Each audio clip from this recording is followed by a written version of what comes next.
তো মদপান বা সুরাপান করতো, তবে বর্তমানে নবাব গেছে মরে, দাবা গেছে সরে, এখন ফাঁকা টেবিল আছে পরে, মিউজিয়াম দেখবেন পরে। চলে আসুন পুকুরের ধারে, এগিয়ে আসুন স্যার। Thank you. সেই তো হয়ে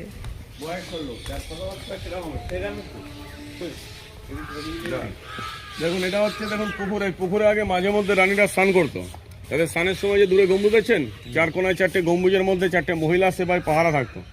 এরা খুব শখ করে এখানে দুটো মাছ ছেড়েছিল। মাছগুলো যখন 2 থেকে 2.5 কিলো ওজন হয়, এরা মাছগুলোকে জল থেকে ডাঙায় তুলে একটা মাছের নাকে হীরের নথ, অপর একটা মাছের নাকে মতির নথ পরিয়ে দিয়ে তারা মাছগুলোকে জলে ছেড়ে দেয়।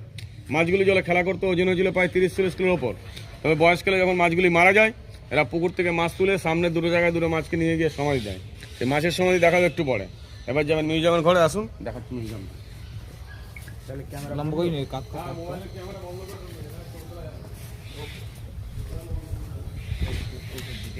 রেকর্ডিং করবো।